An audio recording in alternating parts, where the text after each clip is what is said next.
Hoje nós vamos refletir um pouco sobre a questão da prece intercessória. E o que é a prece intercessória? A prece que a gente faz em favor de outra pessoa, né? Porque nós podemos orar por nós mesmos e pelos outros. Nós podemos orar em conjunto, em grupo, como nós estamos aqui agora, ou vamos dizer assim, aparentemente, de forma solitária. Não é aparentemente, porque Deus está sempre conosco, o Mestre Jesus, e nós estamos sempre assistidos pela espiritualidade superior, né, meus irmãos? E nós ainda oramos para louvar, para pedir e para agradecer, conforme nos ensina o livro dos Espíritos. Mas dessas três finalidades, louvar, pedir, agradecer, o que nós fazemos mais mesmo? É o pedido, não é, Estela? É o pedido. A gente pede, sempre. A gente pede até coisa que a gente não sabe nem o que está pedindo, né? E quando Deus não nos atende, nós somos, você não fez para mim, você não fez para mim, né? Então, esse estudo de hoje é uma história que está no livro Missionários da Luz, capítulo 11, Intercessão. Então, o Alexandre, o benfeitor Alexandre, da equipe de André Luiz, ele foi chamado para conversar com duas senhoras que visitavam o plano espiritual por ocasião do sono físico. O nome delas é Etelvina e Esther. Etelvina conhecia Esther, conhecia o Alexandre, e foi pedir ajuda para ele, porque Esther precisava de ajuda. Mas qual que era o problema de Esther? Esther estava casada há 12 anos, e ela se casou então com o segundo noivo, né, que ela teve, porque o primeiro noivo, Noé, morreu de forma misteriosa e inexplicada, né, através do suicídio, dizia ela. E ela então se casou com o Raul e viviam felizes, né, e tinham 3 filhos. O Raul era bom, era fiel, era dedicado ao lar, eles tinham uma situação financeira controlada, né? Media os gastos, contava tudo. Essa história é comum, né? Na nossa vida. E de repente, Raul for assassinado de maneira misteriosa, ninguém saberia como esclarecer. De repente ela fala para o Alexandre que gente da rua, pessoas, os populares, os desconhecidos, pegaram o corpo de Raul na rua e levaram na casa dela, né? Com a terrível notícia, com a terrível surpresa da sua morte. E ela fala o seguinte, que para a polícia o assunto, o caso era suicídio, né? Mas ela não acreditava nisso não, porque o Raul estava feliz, ele era trabalhador, ele era honesto, ele era respeitado por todos, ele tinha muitos amigos, ele não tinha motivo para cometer suicídio. Ela pensava que ele tinha sido assassinado. E ela vai falar assim para o benfeitor Alexandre, que ela não estava preocupada em descobrir quem era o assassino. Eu quero justiça, né? O que a gente vê nos noticiários quando uma família é surpreendida por algo semelhante. Ela não. Ela precisava encontrar um pouco de paz, porque ela estava muito sofrida. Ela tinha família de 3 filhos e um casal de tio idosos para ela cuidar. E ela disse que estava disposta a trabalhar e sustentar a família dela.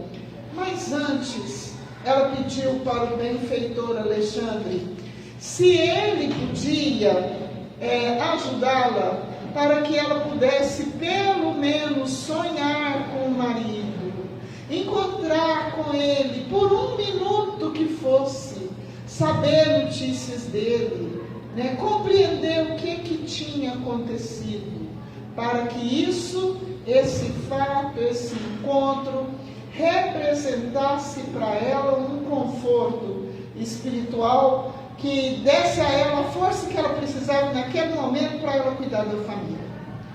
E o Alexandre, então, falou que ia ver o que podia ser feito. E recomendou que elas podiam voltar, né, para o repouso físico, e que tivesse fé em Deus e se refugiassem na oração. Bom, quando foi no outro dia, Alexandre, o benfeitor Alexandre, foi com o André Luiz lá na casa da Esther. Era ali que ele ia começar o seu trabalho de investigação, porque ele precisava de saber onde é que o Raul estava. E ele foi lá. Quando eles chegaram lá, a casa cheia de espírito sofredor. E não era inimigo, obsessor, não. Eram parentes dos encarnados que lá moravam. Isso é um fato muito comum. O familiar desencarna, os encarnados não pensam que quem desencarna é chamado de uma forma ou de outra a deveres na vida espiritual. Quem desencarnou tem que aprender a viver no mundo espiritual, e os encarnados têm que dar conta da sua vida, da sua lição aqui na Terra enquanto espírito encarnado. Então lamenta tanto, cultiva tanto assunto negativo, recorda os erros do parente falecido, cobra dele o que ele prometeu e não cumpre. Tudo isso vai chamando, meus irmãos, os familiares desencarnados sofredores para dentro do nosso lar, e vai causando doenças de natureza vária, porque o encarnado se foi alojar dentro do lar é porque está enfermo, porque está doente, porque não tem esclarecimento. E os desencarnados ficam doentes com a presença deles e também com a prática dos maus hábitos. O benfeitor Alexandre vai explicar então para André Luiz que isso acontece nos lares sem equilíbrio religioso, onde os familiares são atraídos, né, pela invigilância, pelo descuido moral dos encarnados. Então, para a gente manter o lar da gente espiritualmente equilibrado, conduta reta, medir as palavras, analisar o comportamento, né, o sentimento. A pessoa desencarnou, deixa quieto. Tem uma dor, tem uma mágoa com ela? Ore, entregue para Deus, faça o possível, e o impossível também, o caso é sério, para esquecer. Pensem o seguinte: nós não limpamos a nossa casa todo dia, varre, lava, né? Deus nos acuda para manter uma casa arrumada. A nossa casa mental, a nossa condição espiritual, as nossas vibrações, os nossos pensamentos, as nossas energias também precisam estar equilibrados. Para isso, medir as palavras, nada de maledicência, nada de assunto fútil, nada de comentar a intimidade de quem já desencarnou, os seus erros, os seus defeitos, as suas falhas. Foi bom pai, foi mau pai, traiu, fez aquilo. Isso não é mais, nunca é da nossa conta. André Luiz tem uma página no livro Sinal Verde, eu não sei se chama Assuntos Infelizes, Ações Infelizes, um negócio assim. O livro Sinal Verde é um livro pequenininho, de leitura recomendável para todos, ótimo para fazer o culto no lar, o evangelho no lar, para aprendizado de todos. E ele fala o seguinte nessa página: não há nada pouca coisa tão grave do que comentar assuntos da intimidade, da vida sexual do próximo. Isso aí, quando a pessoa está encarnada, já é um dano. Quando a pessoa está desencarnada, vai estar chamando ele quando fica falando dele. Quando fica naquela recordação, isso não pode. É preciso respeitar os mortos. É preciso cultivar o hábito da oração. Nós vemos aqui, nos fala ainda André Luiz, no livro Mecanismo da Mediunidade, que eu li há muitos anos, eu preciso ler de novo, porque eu aprendi pouquinha coisa, que o livro é muito complicado. Para reajustar o nosso campo energético. Olha, o que é esse campo energético? Todas as energias que ficam em volta do nosso espírito, né? Popularmente, é a nossa alma. Desencarnado tem, encarnado tem, criança tem, quem nasceu ontem tem, é desse jeito, nós temos a nossa alma. Todo espírito encarnado ou desencarnado, da idade que for, tem então o conjunto das energias que circundam em volta do seu espírito, da mesma natureza da sua condição moral, da sua condição evolutiva. Pode mudar, nós estamos aqui para mudar. E quando a gente vive uma existência inteira que não trabalhamos essa mudança das energias do nosso campo vibratório, a condição nossa é de necessitados para retornarmos então ao plano espiritual. Bom, e André Luiz estava lá analisando aquilo e o benfeitor vai falar para ele que a mesa de refeições é sempre um local de interferências dos espíritos. Por quê? Porque nessas condições os desencarnados comem junto com a gente. Que absurdo! É a coisa mais natural. Ah, mas como? Eles sugam os nutrientes dos alimentos. No caso aqui agora, nós não estamos falando de espíritos maus. Nós estamos falando de espíritos doentes, espíritos sofredores. Tratando deles, dando a eles a orientação necessária, eles vão melhorar. Eles vão retomar o seu equilíbrio. Vão trabalhar pela sua evolução. Então, para resolver isso, oração no lar, todo dia. Aquele evangelho no lar, que nós tanto falamos dele, que ele é um dia especial da semana. Eu fui católica, eu nasci católica. Minha mamãe Helena determinava que todo mundo tinha que ir à missa no domingo. Nós não vamos à missa. A gente pode até vir dentro do centro, e se tiver a palestra, é muito bom, não é? Porque aqui é um hospital, e nós somos os pacientes, mas nós precisamos orar na nossa casa constantemente, né? Aliás, nos ensinam os espíritos superiores, principalmente na obra kardeciana, no capítulo 27 do Evangelho segundo o Espiritismo, que eu acabei de ler, pedi e obtereis. Nós devemos orar incessantemente, pensamento voltado para Deus, para coisas boas. Nós temos o dever de, como filhos de Deus, sermos pessoas cada vez melhores nas palavras, nas ações, nos pensamentos, em valores de honestidade, de respeito, de moral, na forma como convivemos com os outros, né? Tudo isso determina a nossa condição de saúde ou de enfermidade, de equilíbrio e desequilíbrio. E nesse momento lá, André Luiz e Alexandre encontraram lá uma entidade muito humilde e digna, um trabalhador do bem lá. E ele falou, esse trabalhador do bem falou assim para Alexandre, que conheceu o Raul, que o ajudou muitas vezes, mas que não pudera, nem ele, nem outros amigos espirituais, assisti-lo e impedir o suicídio friamente deliberado. Aí o Alexandre, querendo mais informações, ele falou, mas suicídio? Suicídio. Premeditou o suicídio. Esse irmão, que enquanto estavam ele e outros benfeitores tentando ajudar, chegaram um bando de espíritos malfeitores, de espíritos obsessores, né? No livro Missionários da Luz explica isso, e tem outras obras que explicam essa questão da vampirização de espíritos de desencarnado por desencarnados em condições mais graves de sofrimento, né? E nesse caso são espíritos que sofrem e provocam sofrimento. Tudo isso é uma realidade nossa.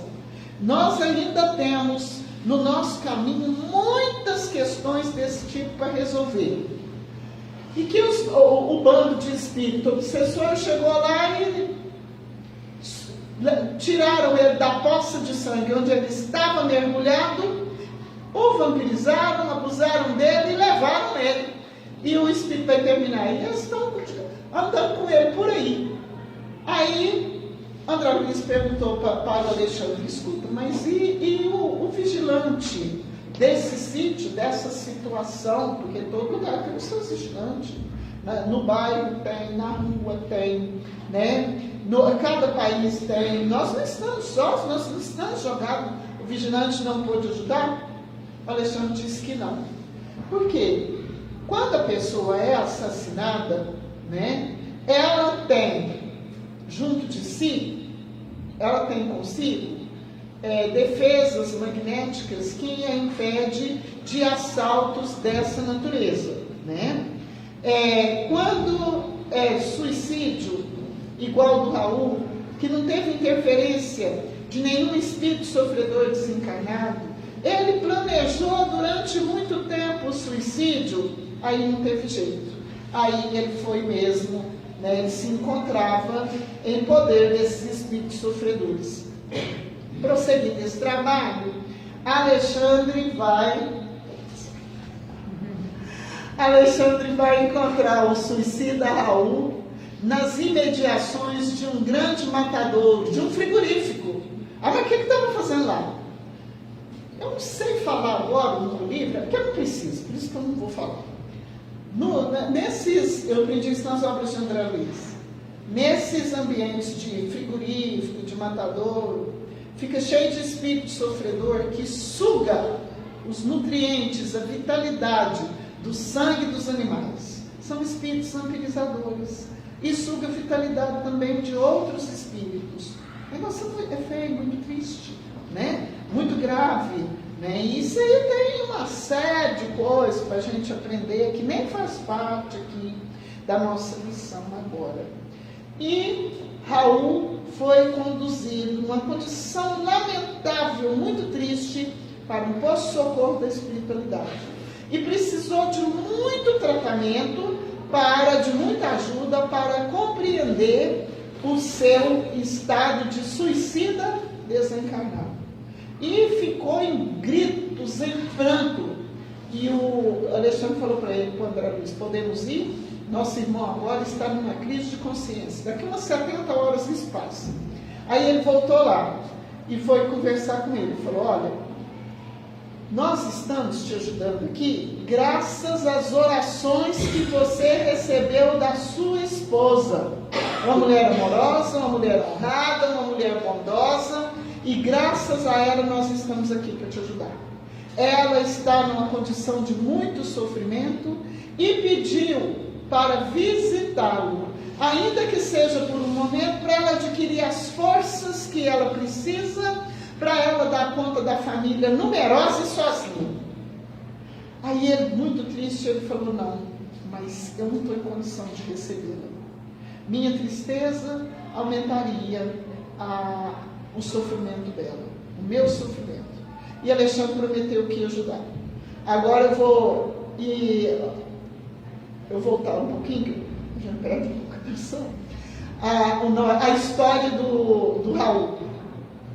Raul morava fora da cidade grande e foi convidado pelo amigo Noé, o primeiro noivo de Esther, para mudar para a cidade grande e morar junto com ele e trabalhar com ele. Aí ele foi.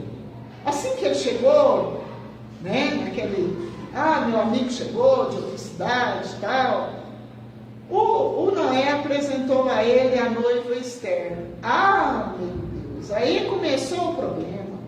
A partir desse dia, o Raul não conseguiu mais tirar essa moça da cabeça. Ela representava, naquele momento, tudo que ele sonhava encontrar numa mulher. E os noivos estavam muito felizes. Noé era uma pessoa muito boa, foi muito prestativo, ajudou ele demais. Ele não tinha como romper com um amigo. E ele não tinha, a Esther era uma pessoa de tanta moral, que ele não tinha como confessar o seu sentimento para ela, porque sabia que ela jamais trairia o acontecimento recebido, o compromisso assumido, desculpa. E chegou um ponto que ele falou, mas não vai ficar desse jeito não, eu não vou desistir disso não, eu tenho que casar com essa mulher, não é meu amigo não. E decidiu matar o amigo. E planejou o assassinato do amigo, foi administrando um veneno em altas doses, em pequenas doses, quer dizer, quando atingiu o ponto de resistência, ele convidou o amigo para um jantar e serviu o vinho com uma alta dose de veneno, inclusive ele tomou e não teve perigo nenhum para ele, porque ele não estava tomando do veneno aplicado. E o Noé morreu poucas horas depois, de forma misteriosa, num suicídio misterioso. A partir daí, ninguém ficou sabendo. O Raul nem suspeito foi considerado. Tudo ficou do jeito que ele queria, aparentemente. Porque a culpa, a consciência do que ele tinha feito vai persegui-lo de toda forma e de toda maneira, né? Ele não conseguia mais esquecer do assunto. Onde ele estava, no trabalho, na rua, fazendo uma leitura, à mesa de refeições, no quarto do casal, lá estava na frente dele a vítima silenciosa, na presença dele. Ele foi ficando de consciência tão pesada com aquilo, que chegou um ponto que ele falou assim, eu vou à polícia, vou confessar meu crime. Ele pensou, falou, não posso ir, eu vou destruir a vida da minha mulher e dos meus filhos. Pensou, foi ficando doente, foi ficando descontrolado, tinha medo de ficar louco, tinha medo de acabar a vida dele num hospício, até que ele falou, não dou conta, e planejou o próprio suicídio, né? Então, a situação dele estava nessa gravidade, criminoso e suicida, né? E ele vai ser preparado, então, para ajudar a esposa. Ela precisava continuar. Ela não tinha débito nesse assunto. Ela tinha gente que precisava dela. E o benfeitor Alexandre foi ao Ministério do Auxílio e pediu às autoridades de lá uma servidora das tarefas de socorro para ajudar Esther. Ajudá-la no reequilíbrio físico, ajudar ela a reorganizar a vida dela, a arrumar um emprego digno. Ela precisava de uma ajuda. E ajudá-la também a se preparar para o encontro espiritual com o esposo que ela tinha pedido. E Alexandre recomendou a ele que não mostrasse nenhuma expressão de dor, nem de sofrimento, nem de preocupação e nem de queixa, porque isso poderia, então, causar ainda um sofrimento maior para ela. Era tanto cuidado que o próprio Raul ficou admirado dos cuidados de Alexandre e passou a acatar todas as orientações com o maior esforço e com a maior boa vontade. Falando com André, o Alexandre explicou que não se pode realizar uma tarefa de ajuda, uma tarefa de socorro, esmagando o suplicante. Verdade demais pode ser cruel, porque às vezes a gente, quando lê o livro, pode falar assim, quando fica sabendo uma história dessa, pode falar, a espiritualidade mentiu. Não podia falar a verdade. Uai, por quê? Porque para encontrar a verdade, um espírito saber de uma verdade dessa, um encarnado, tem que ser uma pessoa que já se libertou de todas as paixões, tenha pleno equilíbrio emocional. Não era o caso de Esther. Esther era bondosa, mas não tinha domínio das emoções. Pelo contrário, era dominada por elas, era dominada pelas próprias emoções. Não tinha condição de saber tudo.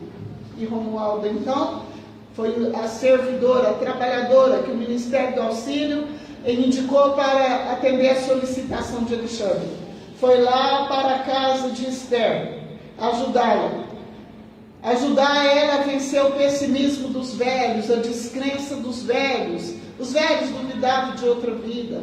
Duvidavam quando ela contou do sonho, que foi levada a um mensageiro espiritual, que a prima Etelvina levou ela para falar com o mensageiro, que ela foi confortada, que o mensageiro ouviu todas as suas queixas pacientemente, né? Como se fosse um verdadeiro médico, um verdadeiro pai. E ela então tinha acordado mais calma, com mais fé, e garantiu para os familiares: vamos ter fé em Deus, nós vamos dar conta da nossa tarefa, eu vou trabalhar, nada nos faltará. Então, quando Romualda chegou, foi ajudando, foi melhorando o estado emotivo das pessoas. Os desencarnados não desapareceram todos da casa, mas o número diminuiu consideravelmente, né? E aí chegou o dia, a noite, dela ir lá falar com o marido. Antes disso, o benfeitor Alexandre providenciou no setor de enfermagem para que fizesse um curativo, tampando a ferida causada pelo tiro que Raul deu no próprio coração, para não deixar nenhuma mancha de sangue, nada que causasse sofrimento na esposa. E ela então chegou chorosa.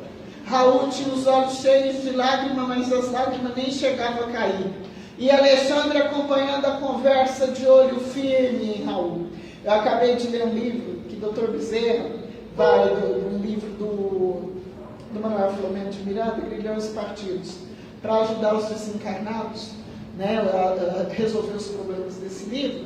Muitas vezes o Dr. Bezerra, o personagem falava teleguiado por Dr. Bezerra, fortemente influenciado por ele. E é assim, é nesta condição que Raul vai conversar com Esther, que vai pedir para ela que ele está bem. Ele diz para ela que ele está bem com a graça de Deus. O sofrimento existe, mas ele está sendo bem cuidado, a bondade de Deus não esqueceu dos dois, que eles não são os únicos a sofrer, que existe sofrimento maior do que esse, que ela confiasse em Deus, que se alegrasse, que voltasse para casa, buscasse o consolo que ela precisa, no trabalho honesto, no trabalho honrado, para sustentar a família, para seguir com a vida,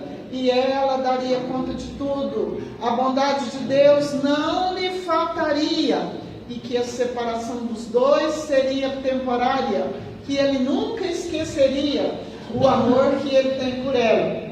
Aí, quando foi na hora de sair, ela fez a grande pergunta: então, Raul, afinal de contas, o que foi que causou a sua morte? Quem foi que te tirou a vida? O Alexandre não perdeu tempo, influenciando Raul pelo pensamento, dando as palavras, né? As palavras abençoadas, e ele fala para ela: Esther, os problemas da justiça divina não se encontram ao nosso dispor.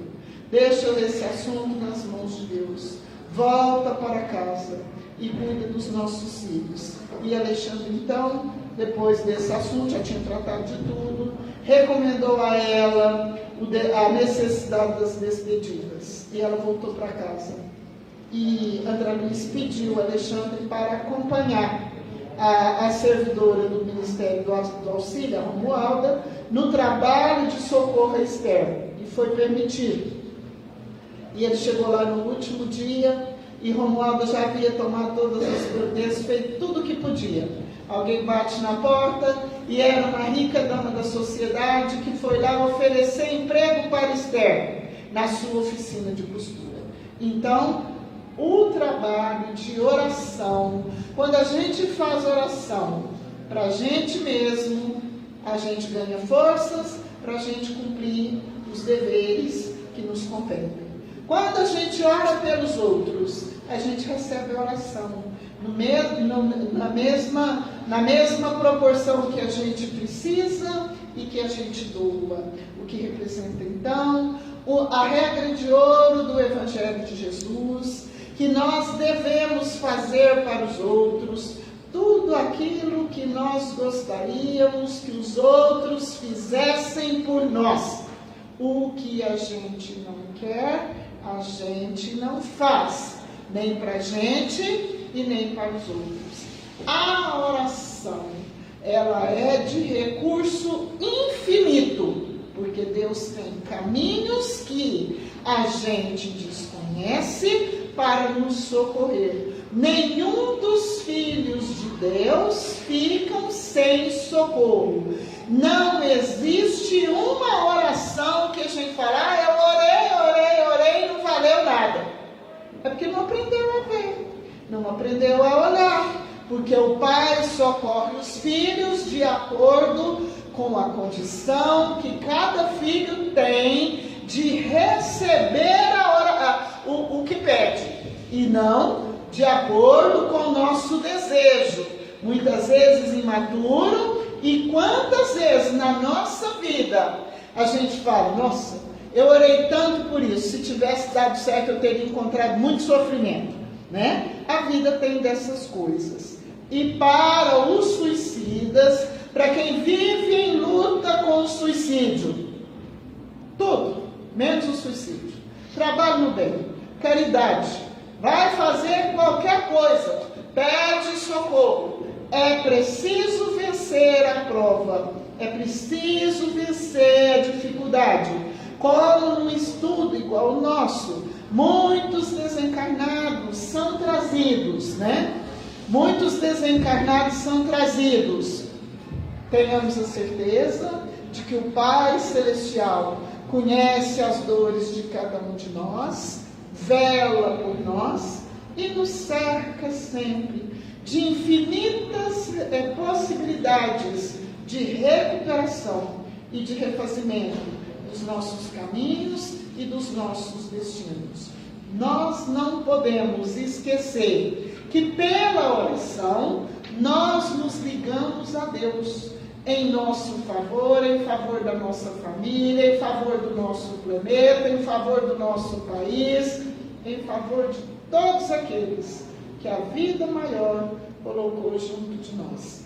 Quanto mais a pessoa trabalha no bem, quanto mais ela faz o bem, quanto mais ela se instrui para conhecer a lei de Deus, porque nós, meus irmãos, professamos a fé raciocinada, que é a fé que se baseia no uso do conhecimento que nós adquirimos. Então, para nós sermos pessoas melhores, nós necessitamos, então, de nos instruir.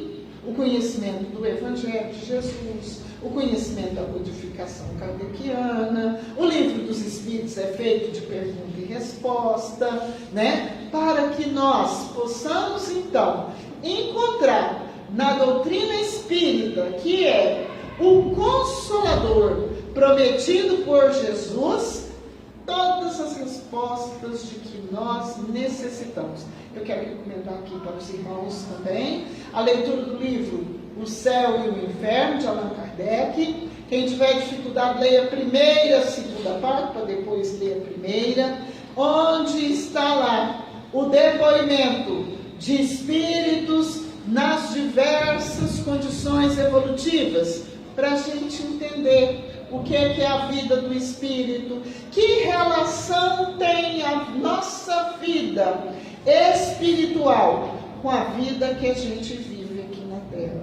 Tudo isso nos ensina no livro O Céu e o Inferno, autor Allan Kardec, né? Então, lendo o livro dos Espíritos, a gente vai ver o trabalho realizado pelo codificador para organizar essa doutrina consoladora, confortadora, que nos adverte, que nos aponta os caminhos que nós precisamos seguir, que nos explica o porquê da vida, o porquê que nós temos dores, dificuldades, desilusões, sofrimentos que muitas vezes a gente não tem condição de entender. Mas, conforme nos diz Allan Kardec, no capítulo 6 do Cristo Consolador, no Evangelho segundo o Espiritismo, item, acho que é item 3, não sei se é 3 ou se é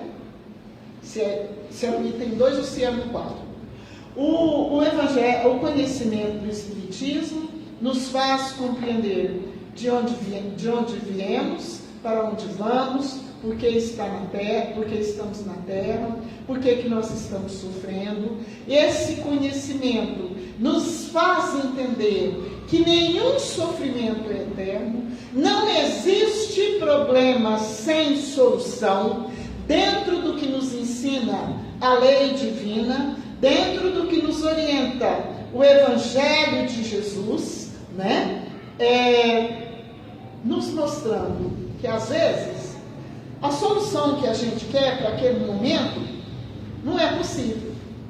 Mas se a gente fizer por merecer, se a gente tiver a paciência, se a gente souber renunciar, se a gente não tiver aquela pressa desenfreada, eu peço perdão pelas minhas palavras, né? Se a gente não achar que tudo vai acabar, se a gente não realizar o que a gente pretende, a vida nos apontará outras soluções, outros caminhos, outras possibilidades, quem sabe, melhores, mais felizes, onde nós estaremos em condições espirituais melhores, né? Não estaremos atormentados por nada que macule a nossa consciência, nada que nos faça sofrer, porque o que nos faz sofrer são os nossos débitos, as nossas dificuldades, né? O nosso ontem delituoso, as nossas ações desastradas, o mau uso do livre-arbítrio nesta mesma existência, porque a gente tem uma mania de pensar, Deus quer falar? Pode terminar? Não pode. Mais um pouquinho? Tá, depois eu te falo. Então, a gente precisa aprender a pensar, para agir melhor, para tomar ações, para praticar ações mais acertadas, para não fazer as coisas de cujo resultado nós vamos nos arrepender amargamente. Tudo isso é meio de evitar sofrimento. Tudo isso é meio de construir a nossa própria felicidade, deixando de praticar o mal, agindo com calma. Ah, mas não deu certo. Ah, mas eu perdi tudo. A gente não sabe do que está falando. A gente não sabe o que é realmente bom para nós. Na hora do sufoco, na hora do sofrimento, na hora da dificuldade, a gente não consegue pensar. Então, para aquele que já tem a noção do Evangelho de Jesus, primeiro a gente confia em Deus. E o entendimento virá no tempo certo. Quero voltar lá no livro, na questão do livro Céu e Inferno. Lá mostra como Allan Kardec ia conversando com as almas sofredoras. E todos oravam por ela, porque Kardec sempre trabalhou em grupo. Ele tinha quem ajudava ele, tinha os amigos, né? Quem acompanhava ele. Então, todos oravam, conversavam amigavelmente com o Espírito. Muitos vinham dar o seu depoimento. É um livro maravilhoso. É um livro que nos mostra a condição da vida, o porquê das lutas, o porquê da dificuldade, né? Então, por exemplo, tem um caso lá que um espírito reencarnou 3 vezes, se preparando, sabe para quê? Para reencarnar como mendigo. Reencarnar como mendigo não é só cair lá debaixo da ponte e ficar lá, não. Tem que reencarnar, passar por aquela prova dolorosa e sair vitorioso, né? Tem um outro caso de um espírito suicida que fala assim, que é a 4ª vez que sucumbe e sofre suicídio. É uma prova dolorosa, né? Então, tudo isso é ensino para nós. Na medida em que nós vamos nos instruindo, na medida em que nós vamos vendo o caminho que outros irmãos nossos percorreram, nós vamos aprender a pensar: não posso fazer isso porque senão eu vou sofrer. É melhor eu ficar aqui, eu choro. Ninguém manda chorar não. Passa dor, passa dificuldade. E a pessoa está promovida. Porque a maior dificuldade que a gente tem na nossa vida é vencer a nossa própria limitação moral. Não é o mal que o outro faz. O mal que o outro faz me prejudica pouquinho. Sabe o que prejudica mais? O mal que a gente faz. Alguém tem alguma pergunta? Alguém quer falar alguma coisa? Tudo certinho?